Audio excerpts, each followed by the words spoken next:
Hi friends, ഇന്ന് ഞാൻ വളരെ ഈസി ആയിട്ട് തയ്യാറാക്കാൻ പറ്റുന്ന ഒരു അടിപൊളി ഒഴിച്ചുകറിയുടെ റെസിപ്പിയുമായിട്ടാണ് എത്തിയിരിക്കുന്നത് കേട്ടോ.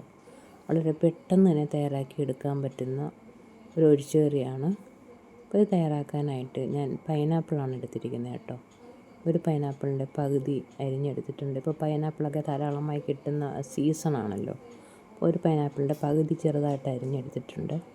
ഇതിൻ്റെ അരപ്പെന്ന് പറയുന്ന ഒരു മുറി തേങ്ങ, 1/2 ടീസ്പൂൺ മഞ്ഞൾപ്പൊടി, 1/2 ടീസ്പൂൺ ജീരകം, ഒരു 4-5 അല്ലി വെളുത്തുള്ളി, ഇതെല്ലാവരും നന്നായിട്ട് അരച്ചെടുക്കുക. ഇനി ഒരു പാത്രത്തിലേക്ക് അരിഞ്ഞു വെച്ചിരിക്കുന്ന പൈനാപ്പിൾ ഇട്ട് കൊടുക്കുക.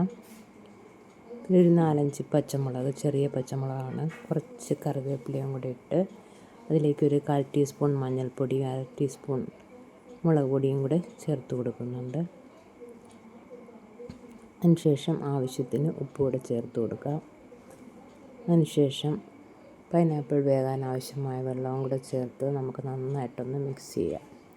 മിക്സ് ചെയ്തിട്ട് മൂടി വെച്ച് ഇതൊന്ന് വേവിച്ചെടുക്കുക. പൈനാപ്പിൾ ഒന്ന് വെന്ത് വരട്ടെ. അപ്പോഴേക്കും നമുക്ക് അരപ്പ് റെഡിയാക്കാം.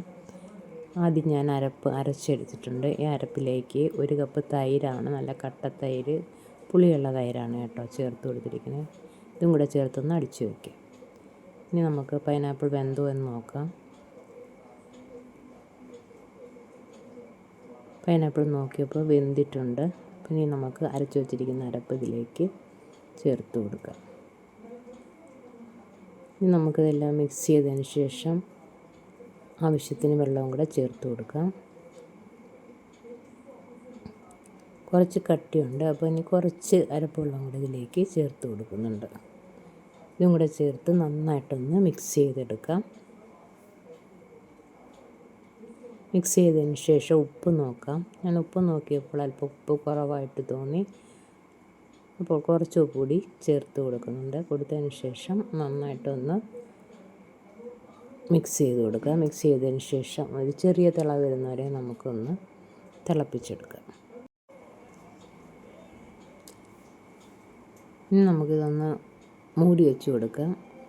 ഒരു 2-3 മിനിറ്റ് ഒന്ന് മൂടി വെച്ചതിന് ശേഷം നന്നായിട്ട് തിളയ്ക്കണ്ട കേട്ടോ. തിളയ്ക്കുന്നതിന് മുൻപേ തന്നെ ചെറിയ തിള വരുമ്പോഴേക്കും നന്നായിട്ടൊന്ന് ഇളക്കി ഒന്നും കൂടെ ഒരു തിള വരുമ്പോഴേക്കും നമുക്ക് സ്റ്റൗ ഓഫ് ചെയ്ത് കൊടുക്കാം.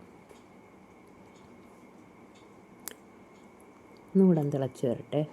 തിളച്ച് വന്നിട്ടുണ്ട്. ഇനി നമുക്കിതിലേക്ക് ഉണക്കമുളക്, ചെറിയ ഉള്ളി, കറിവേപ്പില, ഒരു 1/4 ടീസ്പൂൺ മഞ്ഞൾപ്പൊടി, 1/4 ടീസ്പൂൺ മുളക് പൊടി, ഇതെല്ലാം കൂടി ഒന്ന് വറുത്ത് ഇതിലേക്ക് ഒഴിച്ചു കൊടുക്കാം. ഇത്രയേ ഉള്ളൂ. നല്ല അടിപൊളി ടേസ്റ്റിലുള്ള ഒരു ഒഴിച്ചുകറി ഇവിടെ തയ്യാറായിട്ടുണ്ട്. തീർച്ചയായിട്ടും നിങ്ങൾ ഉണ്ടാക്കി നോക്കുക. ഇഷ്ടപ്പെടുകയാണെങ്കിൽ ലൈക്ക് ചെയ്യുക, ഷെയർ ചെയ്യുക, കമൻറ്റ് ചെയ്യുക, ചാനൽ സബ്സ്ക്രൈബ് ചെയ്യുക. Okay, thank you.